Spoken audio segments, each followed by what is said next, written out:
Thank you very much. Thank you very much. All right, ladies and gentlemen, I am very, very excited about our next speaker. She is someone for whom I have the utmost admiration and respect.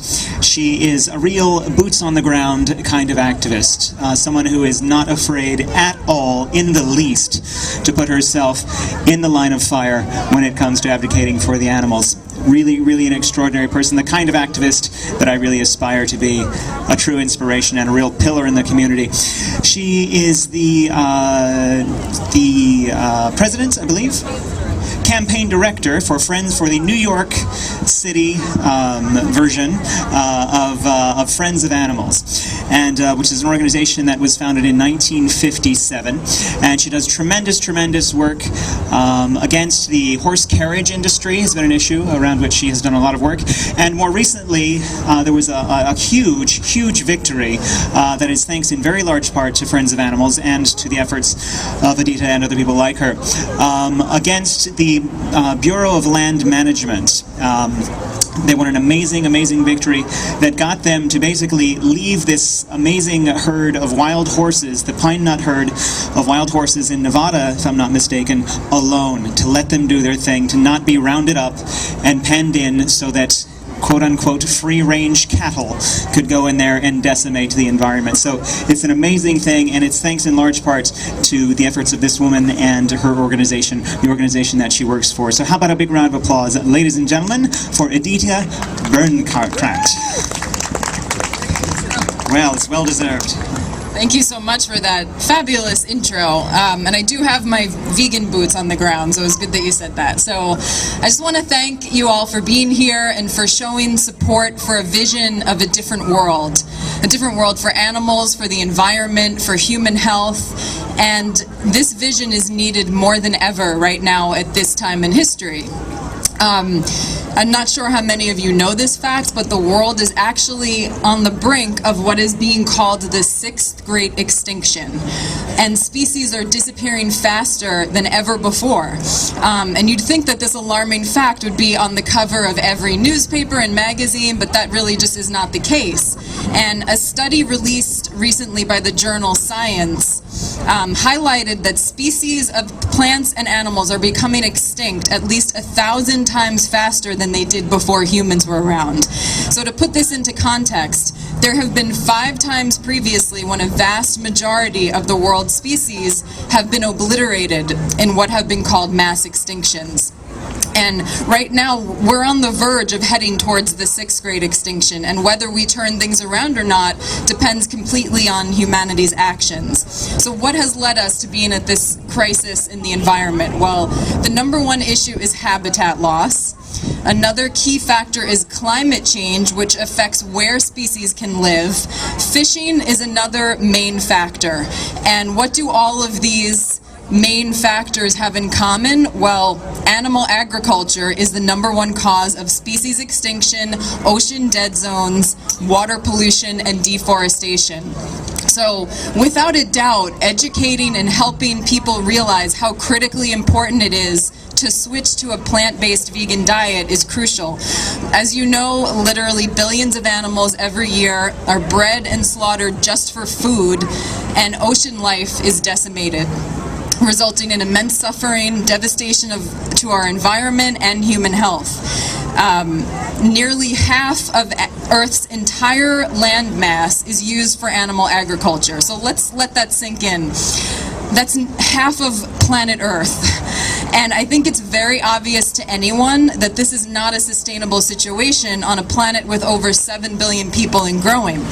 To put that into context, we have over 7 billion humans on the planet and over 70 billion animals used for food. So just try to envision that. And it's very hard, but you know, 80% of agricultural land worldwide is devoted to feeding animals. So think of what an injustice that is on so many levels. 80% of agricultural land. Imagine if the majority of that were used to feed humans who were hungry.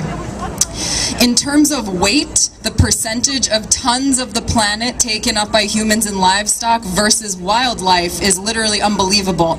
There are 425 million tons of humans and livestock on the entire planet. The breakdown of that is 170 million tons of cattle, 80 million tons of sheep, 30 million tons of pigs, 20 million tons of poultry, 125 million tons of humans, and only 10 million tons of all wildlife on the entire planet. And this should shock all of us because wildlife is disappearing every day, different species. In terms of water use, 55% of all water consumed is used for animal agriculture, 55%. It takes 2,500 gallons of water to produce 1 pound of beef, and it takes 1,000 gallons of water to produce 1 pound of milk.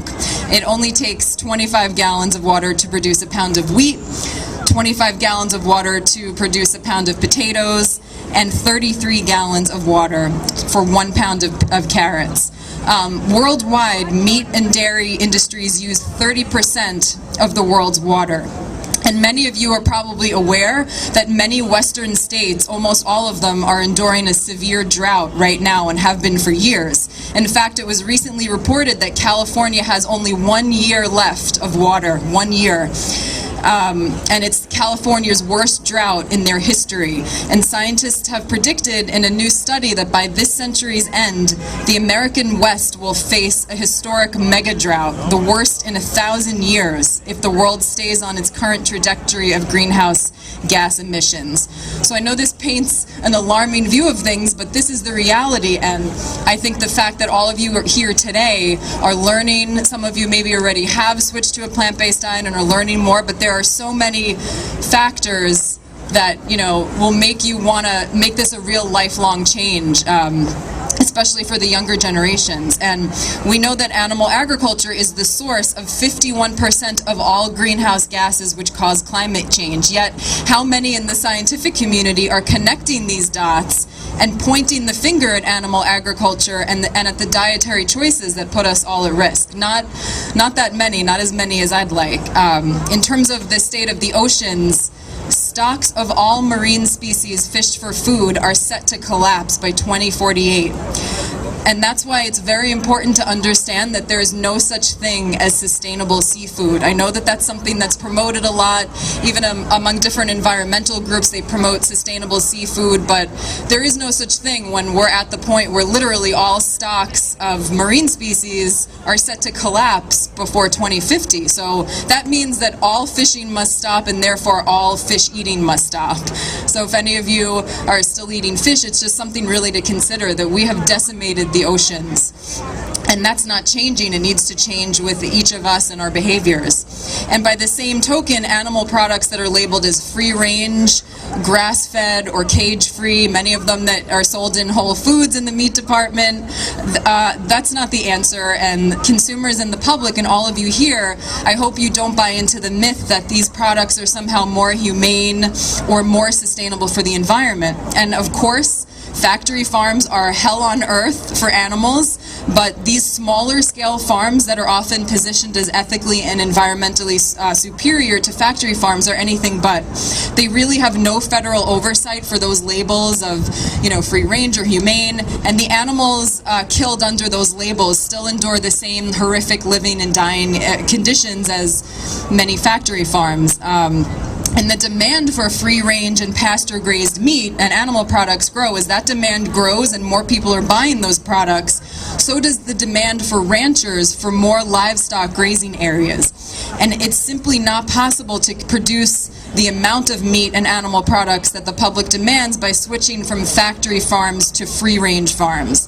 Just as an example, if we raised all the cows in the United States on grass, using the figure of 10 acres per cow, it would require using half the country's land, literally half of the land, and that is just for cows. So when you actually factor that in, you see it's just not possible. The reality is that substituting free-range grazing practices for intensively confined animals would drastically increase already perilous levels of wildlife habitat loss and species endangerment or extinction. So the only sustainable way to feed over 7 billion people is through a plant-based diet. So our goal has to be to shift people away from eating animal products, regardless of whether those products come from factory farms or free-range farms. And beyond the animals themselves that are actually killed for creating these free-range animal products, the cost to wildlife is huge. The person who introduced me mentioned wild horses, but that's just one of the species. Wild horses in burrows, wild bison, wolves, and coyotes are being wiped out by government agencies who act in the interests of these free-range ranchers. One of our government agencies is called USDA's Wildlife Services. They, just in 2013, they killed 4 million endangered and predator species just to help livestock operators on free-range grazing farms. And the situation for wild horses in the West is dire. They are being brutally rounded up and removed from the public lands that they're supposed to, by law, be protected on. And that's why, because free-range cattle and sheep ranchers just don't want them there, and our government is doing their bidding by exterminating them. And these public lands ranchers are heavily subsidized by the government and have received $1 billion of our tax dollars just in the last decade. And there are estimates of only about 30,000 wild horses left, and many states in the West have completely lost their wild horse populations. There are 245 million acres of public land paid for by our tax dollars and managed by the Bureau of Land Management, and 155 million acres, that's virtually all of the land outside of Alaska, is open to livestock grazing. And clearly this should not be the case. And by contrast, wild horses are restricted to just 26.9 million acres, all of which they must share with livestock. So you can clearly see who's getting the priority. Ratios of 200 to 1 of cows and sheep to wild horses on these lands are common. And it's a crime that wild horses are literally being wiped out by our own government for the benefit of free-range cattle and sheep ranchers. So that's the true face of free-range and, grass-fed meat that many people are completely unaware of if you just look at what the labels say. In the past several months, I have observed wild horse herds up close, living free in Wyoming and Nevada, and it's a beautiful sight, but it's one that will not be here for future generations if things don't change. And I've also visited the wild horse holding pens that are just like prisons, where they're rounded up after they're chased by helicopters and separated from their families. And these are just heartbreaking places, and this shouldn't be happening.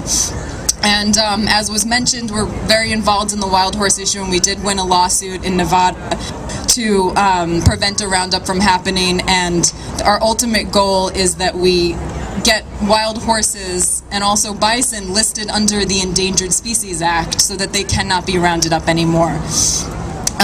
So my point in kind of connecting all these things together is that there really is no better way to breed, raise, and slaughter billions of animals for food.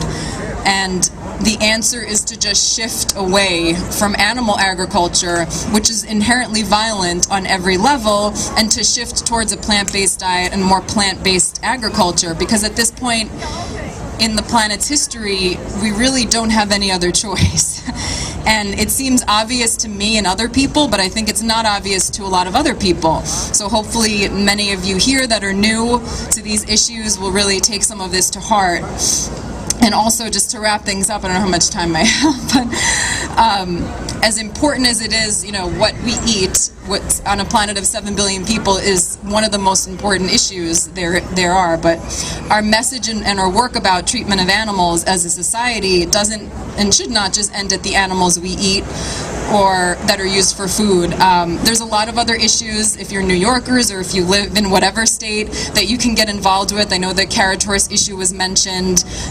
There's a lot of legislative issues. If all of you can get politically active, contact your elected officials, because there's a lot of issues at stake that many people might not be aware of. Like, for instance, just in New York State, there was an effort by our wildlife agency, the Department of Environmental Protection, to literally wipe out the entire population of mute swans. And we gained a victory with them backing off from that, but they're still trying to do that. And there's legislation proposed that would stop them from doing that.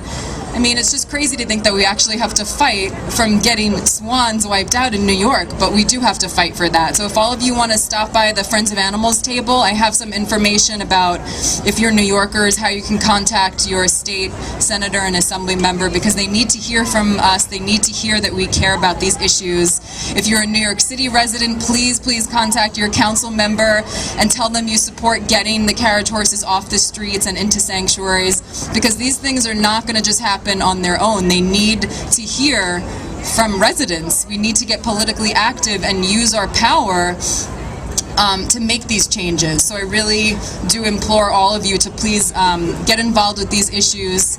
And of course, I thank you all for being here so much. And if we also have New York City vegan restaurant guides and vegan starter guides for any of you who want some more info. So thank you. Bye.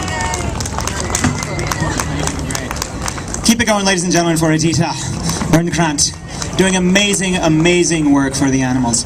And the point which I think can't be emphasized too much is that when you go vegan, you're saving not only the lives of the chickens and the fish and the turkeys and the cows and the pigs, whom you don't eat, but you're also saving the lives of wild horses. You're saving the lives of marine species whom you'll never see.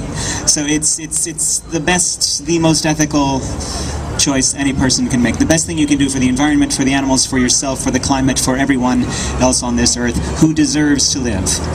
Now, our next speaker, ladies and gentlemen, is the Vice President of the